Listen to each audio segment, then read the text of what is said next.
Welcome to my science fair videos. If you are watching these videos, that means that maybe you couldn't make it to the parent meeting in person, or maybe you're working on something and you need a refresher. So I've created these videos just to assist you in your science fair journey. In the lower left-hand corner of the screen, you'll see two documents, and you should have these documents. The first one says Science Fair Parent Packet, and the second one, the top page, says Science Fair Project Schedule. So that second packet I actually pieced together out of documents that were in your guide, documents that I found online, and just other tools that I wanted to put together for you. They are not in the same order as the guide. In fact, I put the schedule on top because that is probably the single most frequently referred to document that you will have. And it's really, really important. So let's start by opening this Science Fair Parent Packet. If you open that page, there's a table of contents, and then you see a page that says Science Fair Overview. So this is just a checklist, and we're going to work through this checklist step by step. And then we have this second document. When we finish this first one, there will still be some information we'll cover in the second document that's a little more meaty. So before we start, let me just pray. Father, I thank you for this moment in time. Thank you for my husband who has all the tech knowledge to be able to record this video. And I pray for my students and their families as they're watching this, that you would lead, guide, and keep them, help them to grow in their understanding and wisdom. And may your Spirit lead them through the entire science fair process. In Jesus' name, amen.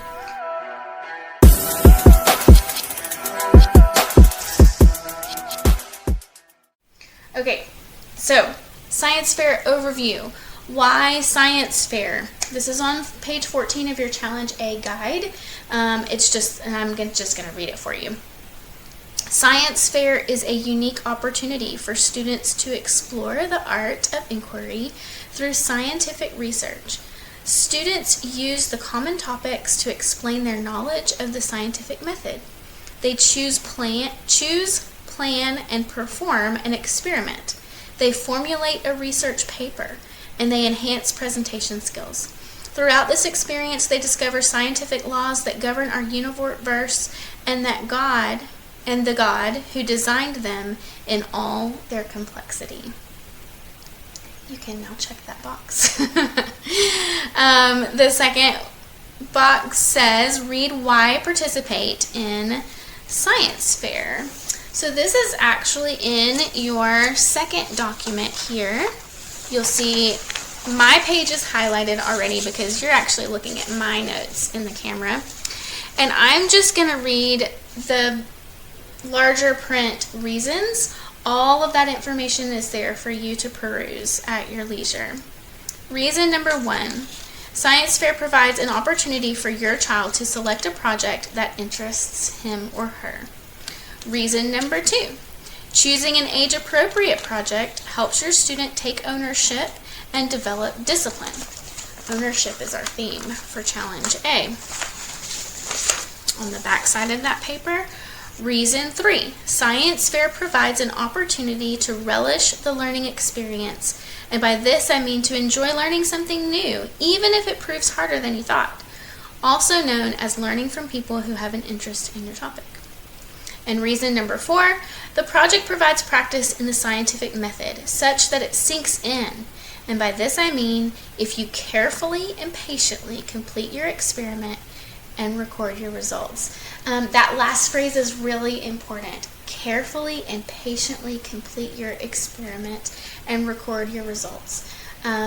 Science fair is a long process. A lot of it is documentation, brainstorming, decision making, figuring out what's working and what's not. And it is best done over a long period of time, little bit by little bit. If you wait or fall behind in the schedule, it's a lot, and it can be overwhelming. So it's totally doable if we go step by step.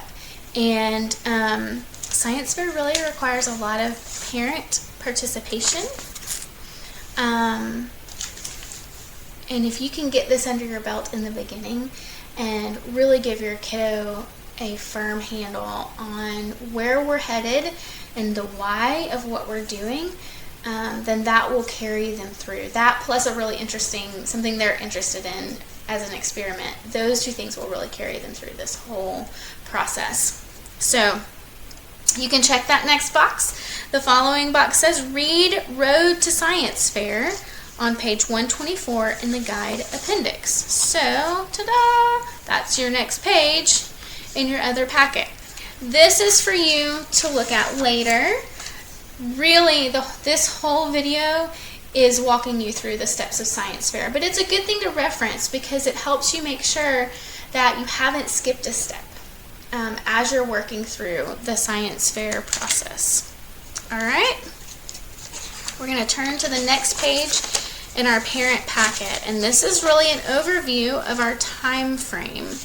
So weeks 10 through 12, you're going to be thinking about which experiment you want to do. You're going to choose that experiment, and with that comes the research problem and the research question. We'll discuss that in detail later. With that also comes your background research and your hypothesis. So this is all your precursor to actually beginning the research project. So then weeks 12 through 15, you're going to write a thorough procedure. Think about telling somebody that had never seen bread or peanut butter and jelly how to step by step make a peanut butter and jelly sandwich in such a way that they could do it if they didn't even know what the supplies were to start with, right? So that's what we're going to do when we create a procedure. You are going to create a materials list, consider whether this is safe or not. There's actually a place in some of our documents that say, stop, think if this is safe or not. If it's not safe, don't do it. Start over. Go back to the drawing board. Pick something different. So we always want to consider safety. And then decide how your student's going to collect their data, right? That's an important part of the process.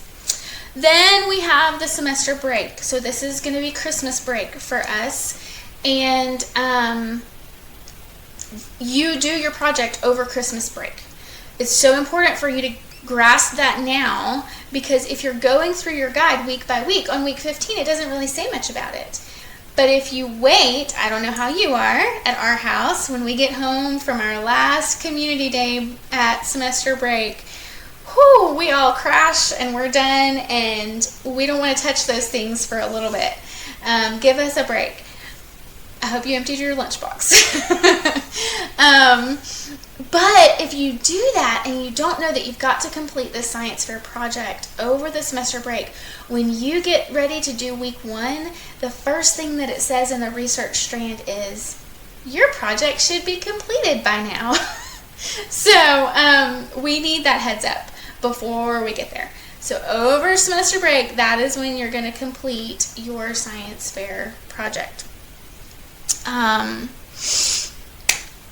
Note on that, your experiment has to be done multiple times to validate your results. So when you're picking a project, and we'll talk about this again later, but when you're picking a project, make sure you pick something that is repeatable and that is not too time consuming, because that's a big deal when you have to do it again and again.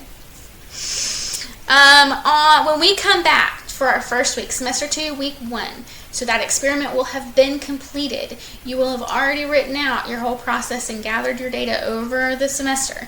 So what's due week 1 is your data analysis and your conclusion, and we should have already started our project board at that point.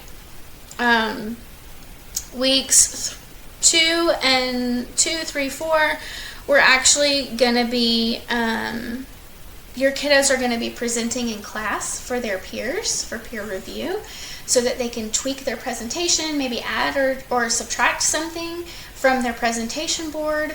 And then on week 4, we're actually going to be, your students are going to be presenting for the Foundations and Essentials classes. We will do that scavenger hunt style. All of the science fair projects will be set up in probably the fellowship hall, maybe the gym. And the Foundations and Essentials student will be given a piece of paper that's a scavenger hunt. Go to each of these science projects and ask a question. So your student won't have to present their entire project, but they will have to stand by their project and answer questions of younger students that come in and ask. And then they'll give them stickers. So when somebody has filled up their whole scavenger hunt with stickers and they've been to each science fair project, then they'll get a prize. So, or get entered into a drawing to get a prize. I don't know how that's going to work yet. But, so your students, that's the first time they're going to publicly present information about their science fair project. The following week, on February, I believe it's February 5th, is a community day. Your students are going to bring their completed trifold board, their research paper, their lab journal. We'll talk about all those pieces parts, but they're going to bring everything completed to class. We will set those projects up in empty classrooms. We will have judges, at least 3, and your student will be called out of class. It'll probably take between 5 and maybe 10 minutes for them to present to the judges, and this will be their formal presentation that they'll be judged on, and then the judges will ask questions and they'll need to answer those. Then they'll come back to class, and each student will be called out individually. On February 8th, which is on your calendar reserved for science fair, that's our celebration night. And so your students will come and set up their science fair projects. This is the night you can invite all of your friends and family. You can invite your neighbors, anybody you know that you want to have come and see your students' science fair project. All of our visitors will be allowed to peruse the room where the projects are set up, and your students will again answer any questions that our guests have for them, and then awards will be presented. First, second, third place. There may be awards for most unique or creative. I haven't gotten that far yet, but awards will be presented that night on celebration night for science fair. And then we're all going to give each other a round of applause and say, yay, we did it, congratulations. So, and then we're going to move on. Let's see if there's anything else. Okay, on my sheet, it's messy writing, I apologize for that. But you need to take note that I have divided the students into 2 groups. I did this alphabetically. And so if your student is in the first half of the alphabet for our class, then they will present on week 3 to their peers. So week 3 is January 15th, and those students are Camille, Maya, Rihanna, Peter, and Kaya. They will present on January 15th for week 3. Now for week 4, January 22nd, that will be Audrey, Jones, Lily, Joshua, and Zach. We can always make last minute adjustments, but I wanted to set out from the beginning a pretty firm schedule of when your student is going to present, because that will dictate and help you guys set your expectations for when your student needs to be fully prepared to give their presentation. Again, that first presentation in week 3 and 4 are, week 2 and 3. Those are not week 3 and 4. They're week 2 and 3. Is peer review. We're very gracious in our classroom, so if there's still stuff that needs to be tweaked, that's okay. But they need to shoot for that date that I've given you for them to present on.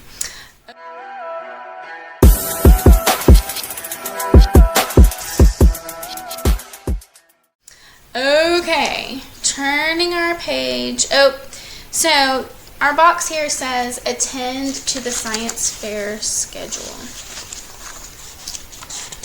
And I'm going to go back to my very front page, if I can find it.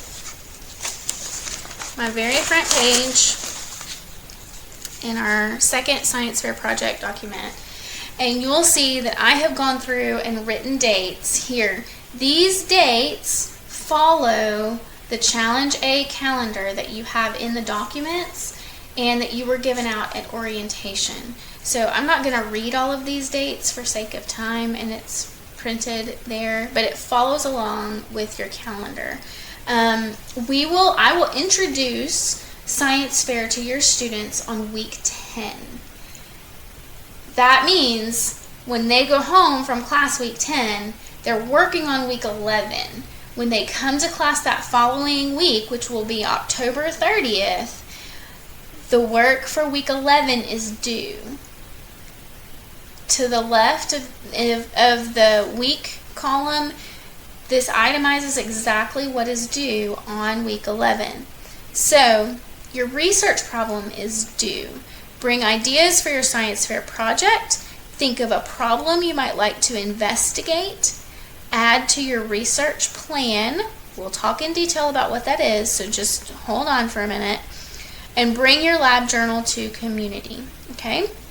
So, when it says think about your research problem, the example I gave in our in-person meeting was it's written in paragraph form. So if I was going to do my research, my science experiment on washable marker washouts would be my title, and maybe my research problem would sound something like, I've had a lot of toddlers in my home, and they've all gone through a stage where they like to draw on everything except paper. So I would like to find out, I wonder if there is a washable marker that's better than the rest.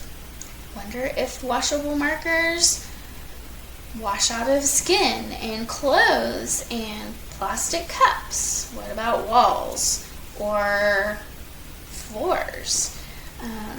Do all washable marker companies that make them, do they all have the same claims? What's the cost variation, I wonder? I wonder how I could figure all of this out. So it's literally a journal entry. Your, in fact, I'm going to have to get one of our journals. It is literally a journal entry. It's called your lab journal. You write it like a journal entry, and it's just you thinking about, what do I think I want to do? And why do I want to know what I want to know? That's your research problem. It's written in paragraph form. And then from that you draw a single research question. Mine would be, which brand of washable markers works the best? Washes out the best. So that would be my research question.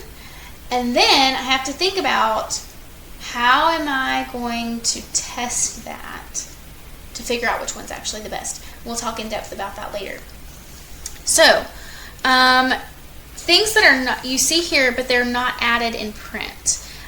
So we make it all the way down. Week 2 and 3 are January 15th. It's last name A through K. And week 3 is January 22nd, last name M through Z. Then week 4, we're presenting to Foundations and Essentials, and that's January 29th. Then week 5, February 5th, your students are going to present to the judges. Week 5 also, February 8th, is our celebration. Okay, so add those things to the bottom so you don't forget. Those are pretty important pieces of information.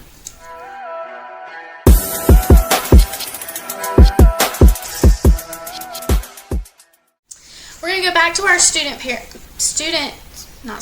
parent packet for the science fair.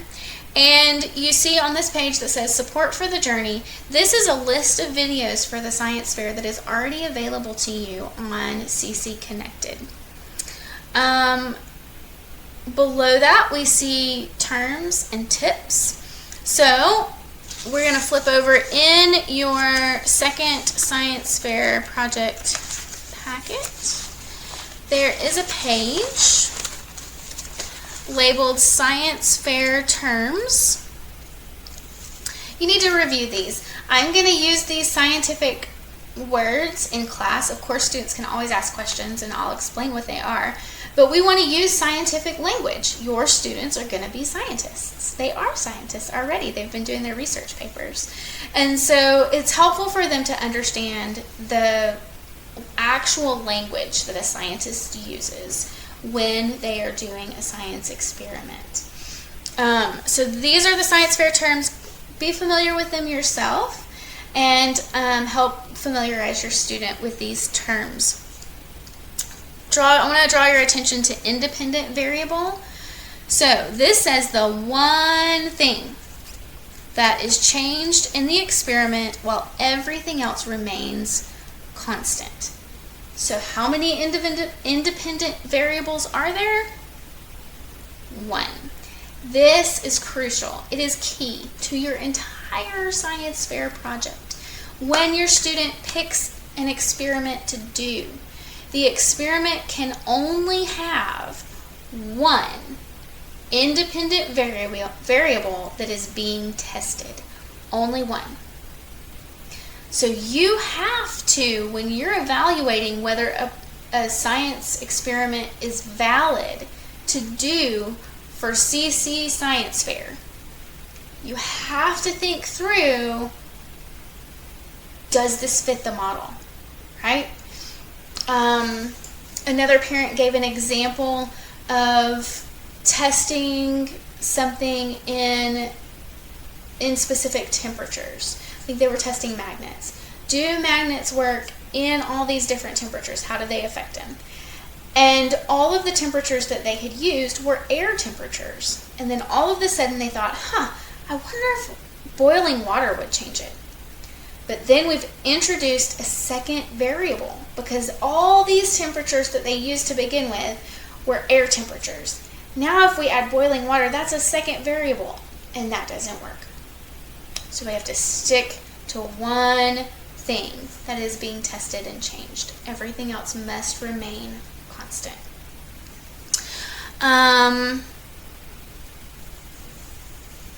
So dependent variable is there in your list, and the constant is what stays the same.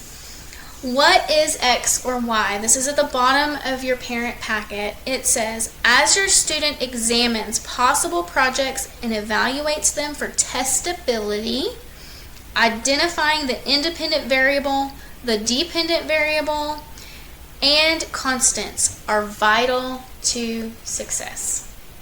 So, yes and amen. I agree completely. Let's turn the page in our parent packet, and we have some frequently asked questions. We have already talked about a lot of these. Where should your students start? Just simply with their own curiosity. You want them to be interested in whatever it is that they choose, because this experiment has to carry them, their interest in it has to carry them for 10 weeks. That's a long time. So please make sure that it's something that your student has buy-in. They want to do this project. You can look on sciencebuddies.com. I've given that web address to the students. Here's a note about Science Buddies. It's great. It's got lots of things on it. But Science Buddies is not like affiliated specifically with Classical Conversations. And so they have projects on their website that don't follow the correct method. Some of them don't even follow the scientific method properly. There are experiments on there that do not follow the criteria that we set.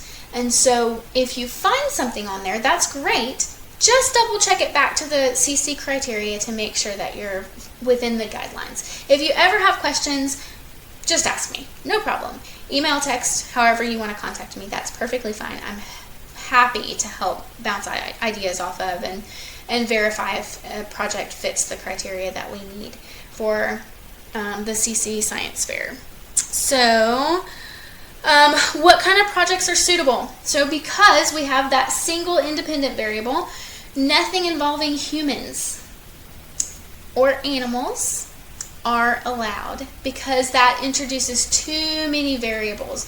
Our body systems, because they are living, are intricately woven, and it's just not possible to evaluate all of the factors that could be influencing the experiment if you have a human or an animal component.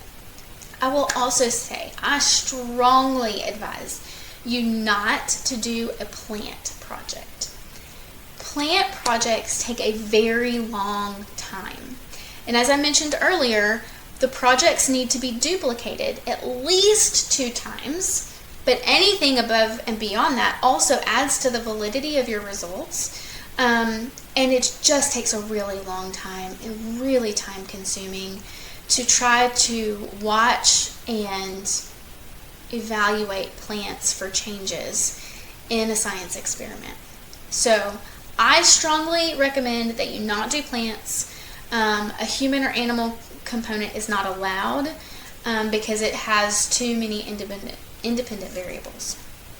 So anything non-living, that works. It doesn't have to be complicated. It can be something as simple as I think the example I gave in our in-person meeting was someone who wanted to test the rise in cornbread muffins based on how much baking soda was added. So if you take one single recipe and you change the amount of baking soda each time you make it, that's one independent variable.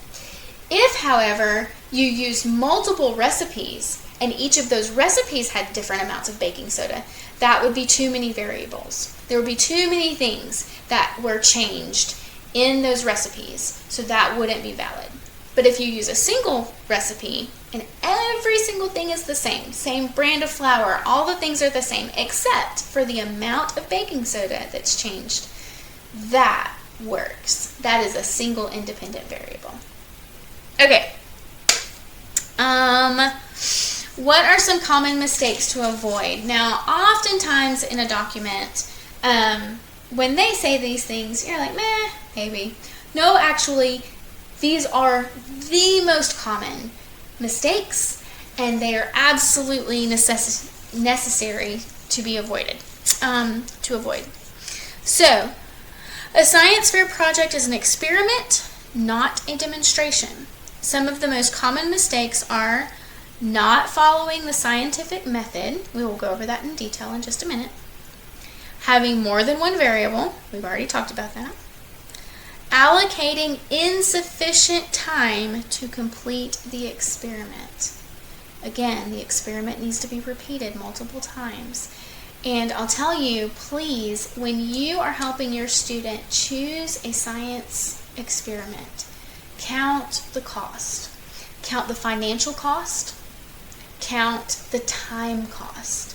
And I really mean time to you, because you will not be performing the experiment, but you will be supervising it, and you will be assisting your student while they perform the experiment. So you've got to set aside time for this experiment to be completed properly and for documentation to be done, and it just takes time, right?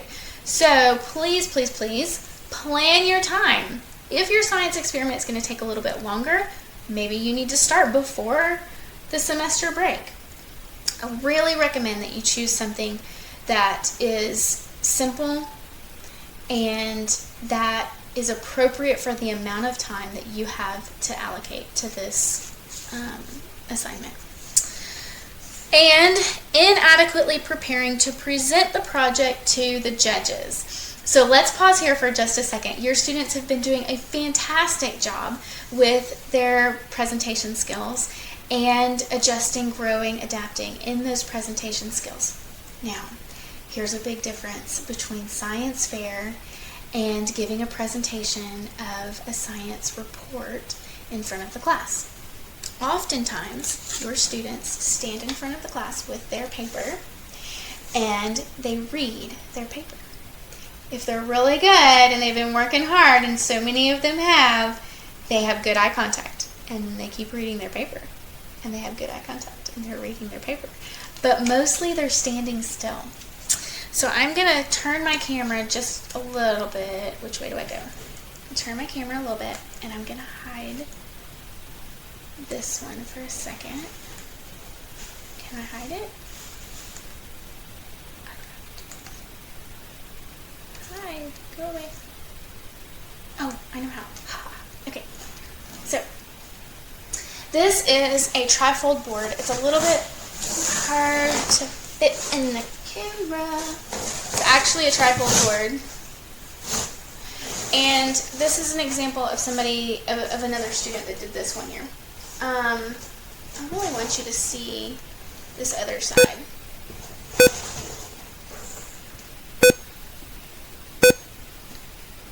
Okay. So on this trifold board, you can see that there are headings and there's information below the headings, right? So when your student is doing their presentation, they're going to need to refer to the information on the board.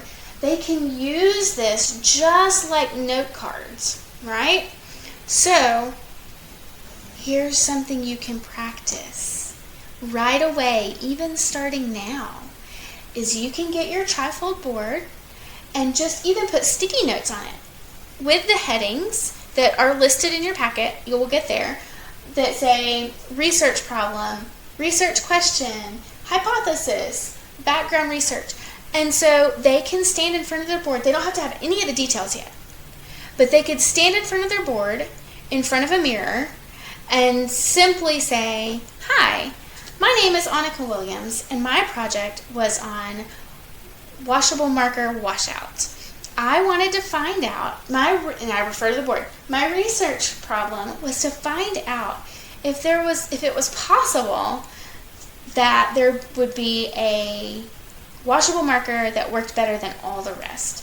So my research question, you can see here on the board, is which washable marker washes out the best?"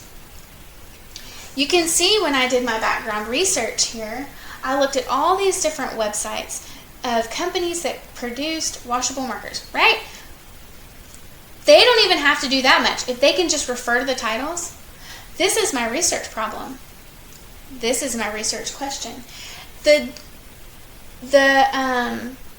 presentation is so much more dynamic if they can refer to their board and include, here are charts that I created to show the results of my research. If they can include this information while they're talking. But I'm going to tell you that's a skill that has to be learned.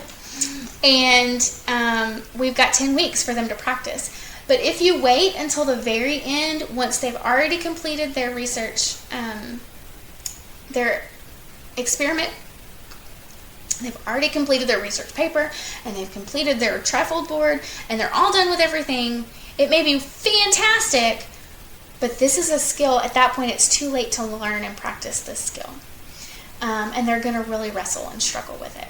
So that last pitfall in adequately preparing for to present the project to the judges, I highly recommend you start early with teaching them how to just refer to something on a visual aid while they are presenting.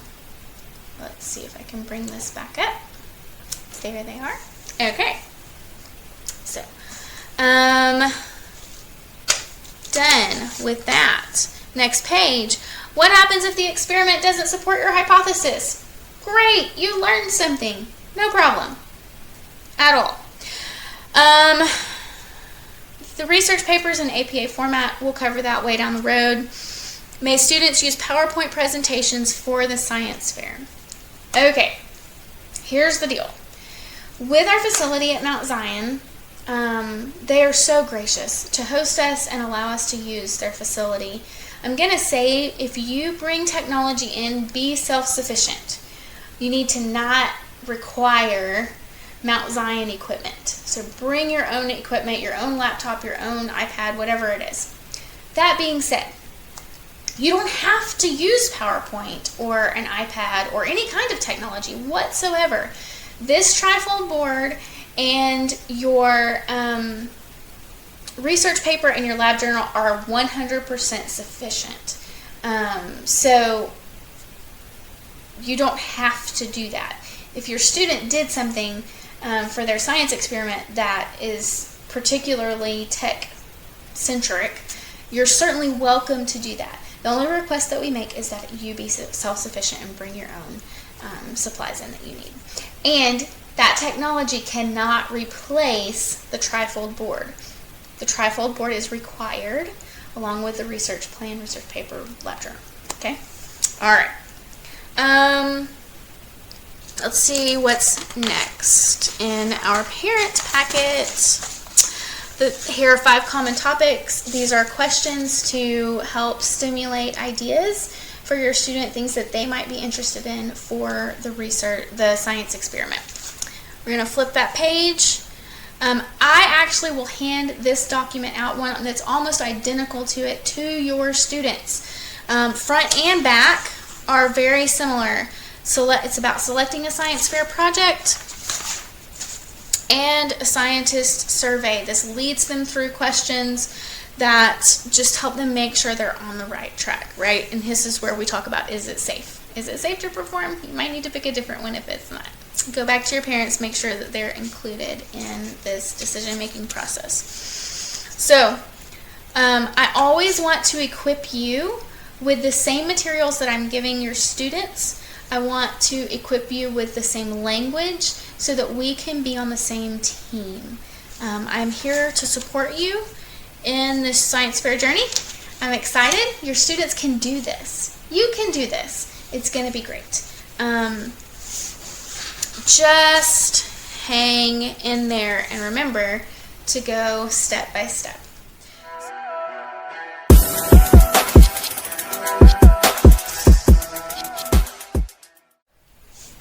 We're finished with our science fair parent packet, but now we need to get into the scientific method.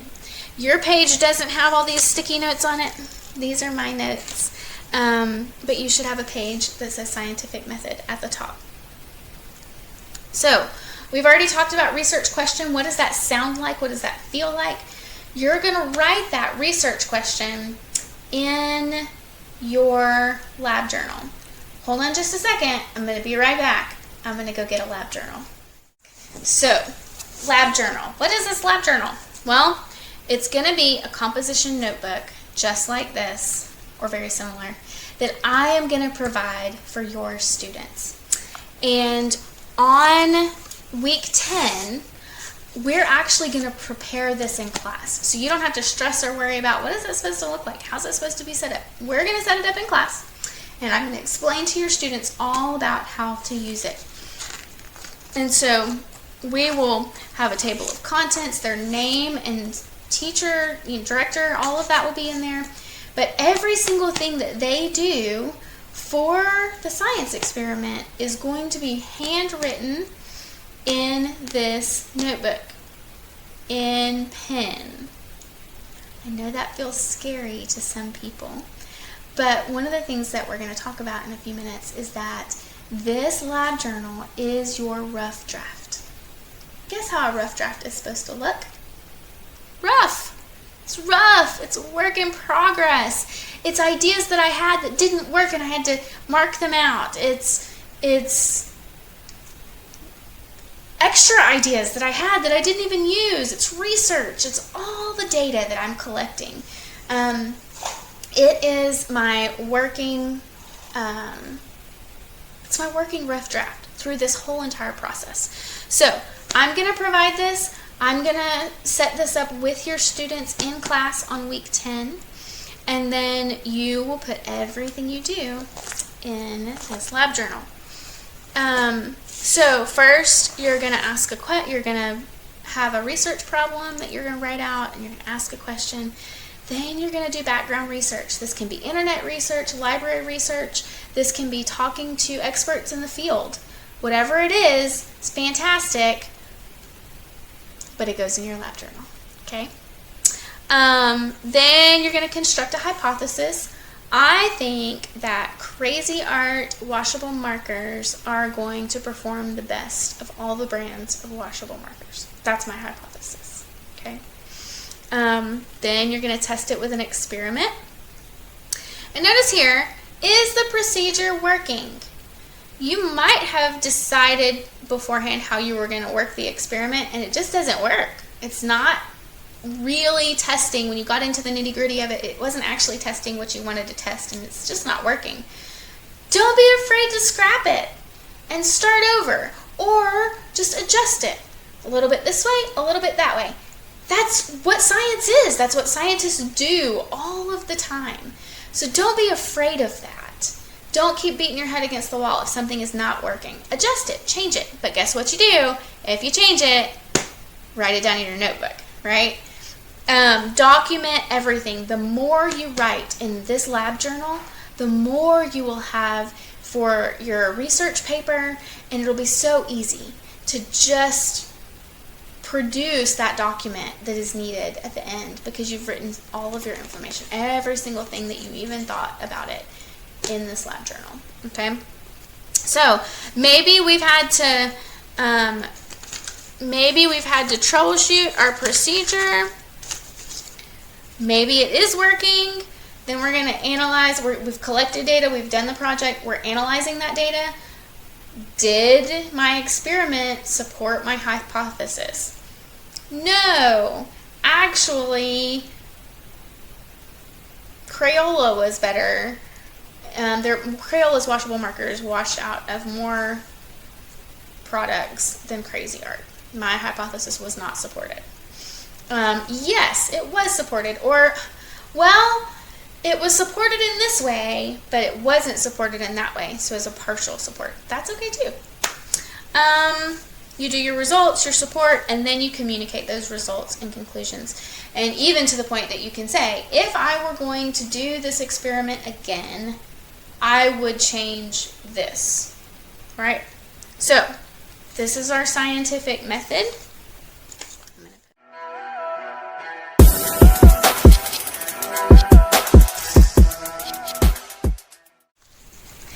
In my in-person meeting, this is actually the moment when I said, okay, let me see your eyes. And I told all the parents, I said, please, please count the cost. Your students need you during science fair. And if you will set aside time in the very, very beginning to understand science fair and the process thoroughly, to spend time with your student and help them get their feet under them for science fair, it will make the entire rest of the process go so much more smoothly. But please understand, for your student to be successful in science fair, they need you. You don't do the science project experiment itself. You don't do the documentation. You don't do the analysis. But you are there to support them, help them generate ideas, help them tweak their ideas, help them determine how to do the experiment, what the actual steps are. Did they leave something out, right? You're there to support them, to hem them in with your knowledge and understanding and encouragement all along the way. So please, please give your students your time and your energy for science fair to be successful. Count the cost, count the time. And I did draw attention to this bottom paragraph right there. It says, select a simple experiment that can be accommodated in the time available. Reduce the number of repetitions if you're running short on time. You need to do this at least twice. The experiment needs to be repeated at least twice to verify your results.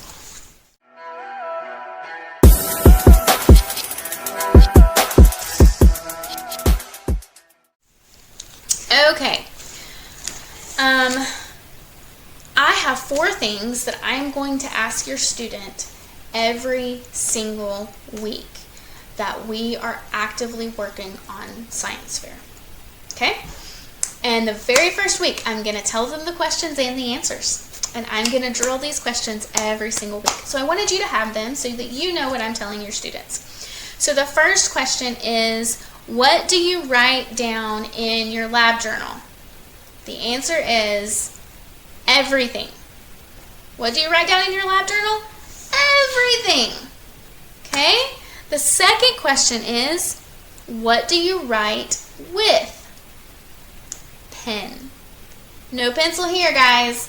Pen all the way. I really struggled with that the first time I did science fair with my student.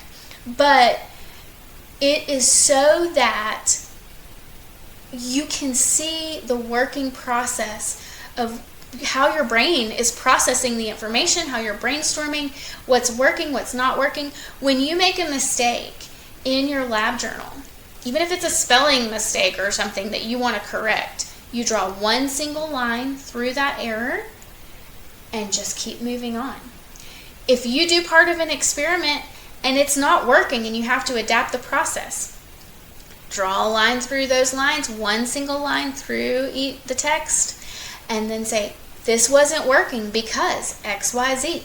This is how I've changed my experiment procedure, right?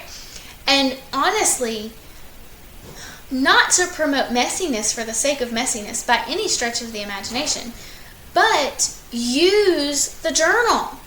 Put all of the ideas down. The more that you do that, actually the more points you get with the judge, because that was the intention and design of the lab journal. So if you use it the way it's designed, the way that it's intended, you actually gain more points with the judges when they're looking at your project. It's not supposed to be neat or polished. It's supposed to look like you dumped your brain on the paper and then you figured out some of that stuff didn't work and you adjusted. That's what it's supposed to look like, a rough draft, okay? So, what do you write with? You write with pen. How do you start every entry? Every single entry starts with a date. Every time you write in your lab journal, you write the date. So when I am writing my research problem, and I was talking about toddlers and writing on walls and things, and I read all that paragraph, well then maybe the next day I thought, I wonder if there's a price difference, like what the range in price difference is between different brands of washable markers. And so I go to my lab journal and I date it the next day, whatever day that is that I had that idea, and I write that idea down and I close my lab journal and move on. The next time I have another idea, I go put a date, write down that idea, move on, right?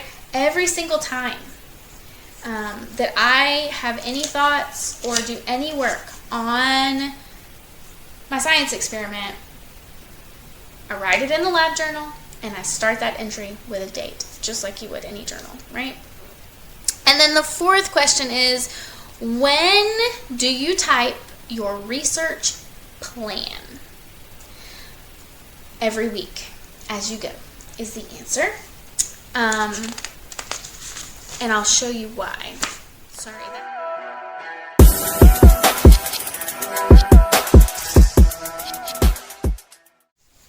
You have this document in front of you. Column 1 talks about the lab journal. It's labeled the lab book here, and it says it's the rough draft. And the rough draft includes the project schedule, the table of contents, brainstorming, class notes, all the things. Every week as you complete a section, so on week 11, that research problem is due. That will be in your lab journal. But also, you will have created a Word document labeled Research Plan that has a heading, Research Problem, and everything you wrote in your lab journal will be typed into your research plan. Okay? So in the very beginning, in the same way that on week 10, I'm going to work with the students to set up that lab journal correctly. At home, you need to open a Word document file in whatever word processing app you use and title it My Student's Research Plan. And then there's a list. In fact, here on this piece of paper, there's a list. You can see 1 is research problem, 2 research question, 3 background research. You're literally going to copy all of those headings into the research plan and leave them blank, so that on week 11, when your student writes their research problem in their lab journal, when they've completed that, they can open up that Word document and type in the research problem under the heading research problem. So this is the template in the Word document and you're going to add to it every single week. Why are you going to do that? Because it's going to make your life so much easier in the end. Because the research plan is the rough draft to the research paper. Okay? Our lab journal is the rough draft to the research plan. The research plan is the rough draft to the research paper. The research paper is a final product. It will be housed in like a professional, I need the word for this, a professional enclosure folder for your research paper. And basically what you're going to do is you're going to take the research plan and transform it. You're going to take out you'll take out the Roman numerals but leave the headings, and then you will adjust the tenses of the paragraphs. So a research paper, a formal research paper, is a very unique document. In most formal writing, we keep the verb tenses the same through the entire document. But that is not the case for the research paper. So in the beginning, when you say, the research question, or the research problem that I had was, and this is past tense, right? Because you thought of this already. So here was my procedure for completing the science experiment was this. I drew on skin, I drew on paper, I drew on a wall. Past tense, because you've already done it. By the time you're completing this research paper, this is the last thing that you do. So you've already done the experiment, right? Then your conclusions are current. I conclude that this brand of marker is the best. My hypothesis is supported or is not supported, right? And then you can use future tense. In the future, if I repeat this experiment, I will do XYZ differently, okay? So in that way, your research paper uses the tense for each section that is appropriate at the exact moment that you are writing the research paper. Everything that you've done before that is in past tense. What you are doing currently is present tense. Anything you would do in the future is future tense. Ask questions if you get there and you have questions. Ask them then, no problem, okay? So I hope that makes sense. I did note that the due dates for each of those sections that are listed in the research plan are on the front of your packet with your weekly due dates, itemized things. Okay, almost done. So we've already talked about the lab journal and the research plan. There's not a whole lot more to tell you. In the in the lab journal, we will number the fronts and backs of every single paper. I highly recommend that you have your student write on the front of the page only. Now the reason for this is twofold. One, there's a lot of pages in this. Can you see? There's a lot of pages in this notebook. Way more than you're going to need. Two, because you're writing in pen, sometimes there's bleed through on the paper.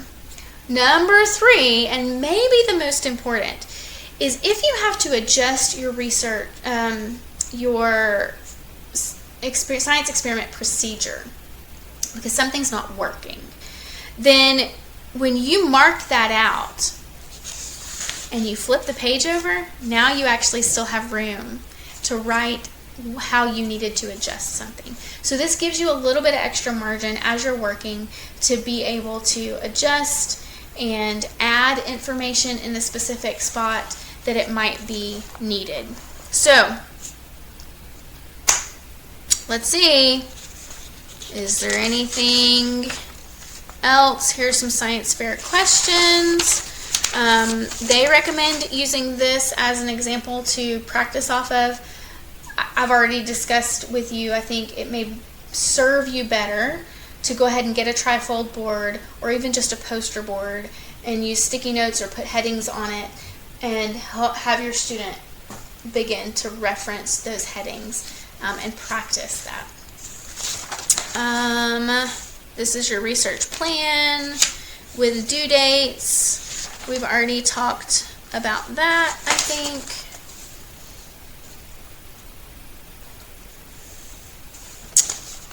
So, there you go. It's a lot of information.